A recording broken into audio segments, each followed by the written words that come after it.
Subscribe to our YouTube channel and press the bell icon to get the latest updates.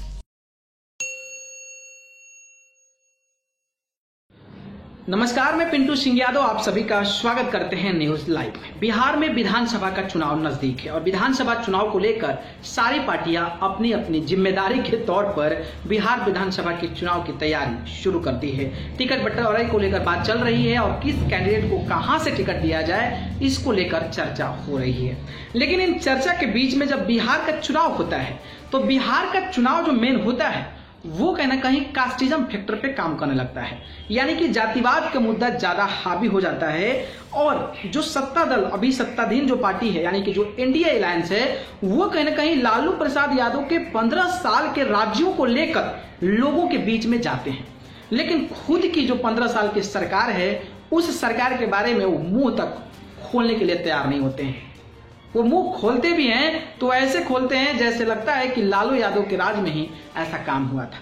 अपने राज के जो सरकार में काम हुए थे उसको लेकर वो खुलकर सामने नहीं आते हैं। और इसको लेकर सबसे ज्यादा जो चर्चा आजकल नाम है वो है तेजस्वी यादव का, जो लालू प्रसाद यादव के छोटे बेटे हैं, बिहार के डिप्टी सीएम रह चुके हैं और अभी वो जो है विधायक हैं और आरजेडी का नेतृत्व कर रहे हैं। बिहार का चुनाव का एक इतिहास रहा है। इतिहास कास्टिज्म, जातिवाद, लालू यादव का राज, जंगल राज, फलाना राज, चिलाना राज, ये सारों पर मुद्दों पर भटकाया जाता है और बिहार के विधानसभा चुनाव को कर लिया जाता है। लेकिन जिस तरीके से तेजस्वी यादव की नई सूझबूझ, नया युवा जोश, नए तर्क वितर्क और नए तरीके से प्लानिंग के सामने जो चीजें सामने ला रहे हैं उसको लेकर लोगों की जो नजर है, लोगों का जो दिमाग है और लोगों की जो मेंटलिटी है वो कहीं ना कहीं तेजस्वी यादव के प्रति आकर्षित हो रही है। और तेजस्वी यादव को भी ऐसा लगता है कि सारी चीजें भूल जाइए, अब हम युवा हैं, नया जोश है, नया खून है, पढ़े लिखे हैं, डिजिटल चीजें चल रही है और हर चीजों को ऐसे इंप्लीमेंट किया जाए ताकि बिहार की प्रगति जो है एक अच्छे लेवल पर किया जाए। और इसी को मद्देनजर रखते हुए तेजस्वी यादव इस प्रकार के बड़े बड़े फैसले ले रहे हैं जिससे कि लोगों को एक अलग ही संतावना मिल रही है और लोगों को एक अलग ही अंत्योष्टि महसूस हो रही है, खुशी महसूस हो रही है कि तेजस्वी यादव सही में ऐसे नेता हो सकते हैं जो बिहार के विकास में काफी अच्छा काम कर सकते हैं। उदाहरण के तौर पे हम आपको बताता हूं कि लालू यादव के 15 साल के राज के लिए उन्होंने सरेआम बिहार के जनता से माफी मांग लिया।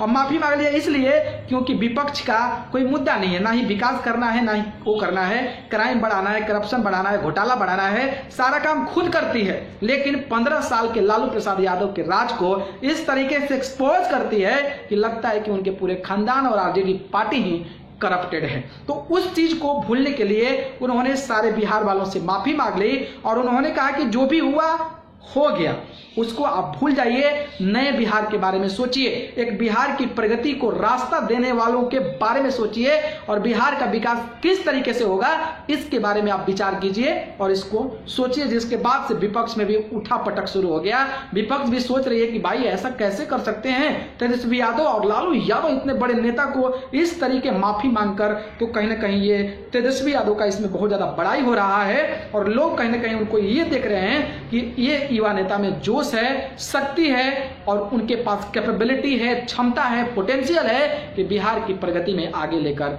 जा सकते हैं। इसी समय कुछ और चीजें चल रही है कि कहीं भी बिहार में पोस्टर्स लग रहे हैं तो उसमें लालू यादव और राबड़ी देवी का नाम और फोटो गायब है। इसके पीछे भी रणनीति है। इसके पीछे रणनीति है कि फिर उसको भूल जाइए, जो लालू यादव ने किया उसको भूल जाइए, मेरे को देखिए, युवा जोश को देखिए, नए बिहार को देखिए, तभी आप बिहार की प्रगति कर सकते हैं। और उसी जोश को, युवा के सोच पर जिस तरीके से 20 लाख मतदाता इस बार जो है बिहार विधानसभा में वोटिंग करने वाले हैं, तो उनको मद्देनजर रखते हुए अपने तरफ अट्रैक्ट कर रहे हैं और पुरानी चीजों को भूलने की कोशिश कर रहे हैं ताकि जो विपक्ष है उस पुरानी चीज पर निशाना ना साधे।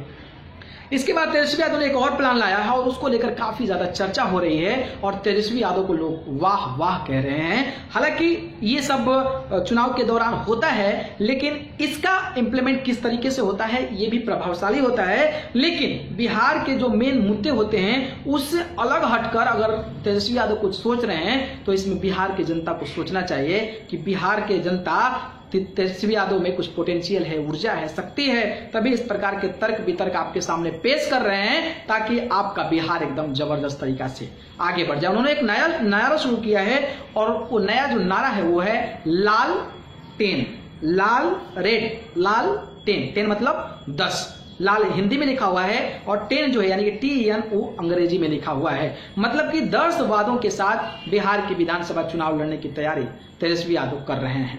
पहला अगर हम नाम की बात करें तो वो है अपना एग्रीकल्चर है, कृषि है, किसानों को लेकर बढ़ावा देना है।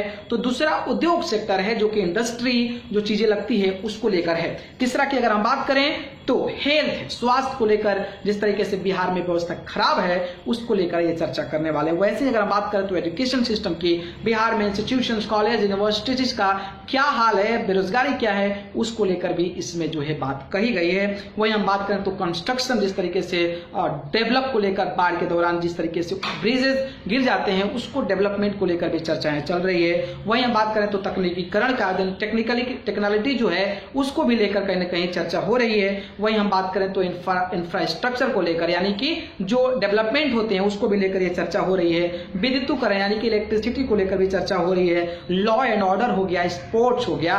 तो इस प्रकार की चीजें जो है तेजस्वी यादव सामने लेकर आ रहे हैं और कहीं ना कहीं लोगों को ये बताना चाहते हैं कि इसी मुद्दे पर हम बिहार का विधानसभा चुनाव लड़ेंगे और इसी मुद्दों को लेकर लोगों के बीच जाएंगे और लोगों के सामने इस प्रकार की बातें रखेंगे ताकि लोग जो है इसके बारे में सोचे और वो पुराने राज को छोड़कर कहीं ना कहीं आगे की दिशा में सोचे और फिर बिहार को एक नया आराम दे, बिहार को एक नया दिशा दे, बिहार को एक नया दशा दे। आपको क्या लगता है, क्या इस मुद्दे पर तेजस्वी यादव यानी कि आरजेडी चुनाव जीत सकती है या फिर ये जो मुद्दा होगा ये सब जुमला साबित होगा और बिहार में जो शुरू से हावी होते नजर आता है कास्टिज्म, जातिवाद और वो जंगल राज का जो मामला सामने आता है उसी पर बिहार का विधानसभा चुनाव होगा? आपकी क्या राय है, क्या विचार है, कमेंट बॉक्स में जरूर बता दीजिए। अगर वीडियो पसंद आया तो इसको लाइक, कमेंट, शेयर कर दीजिए और चैनल को पसंद करते हैं तो सब्सक्राइब कर जरूर जुड़ जाए। आप सभी को बहुत बहुत धन्यवाद।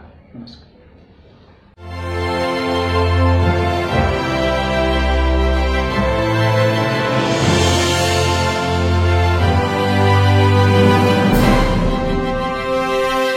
Subscribe to our YouTube channel and press the bell icon to get the latest updates.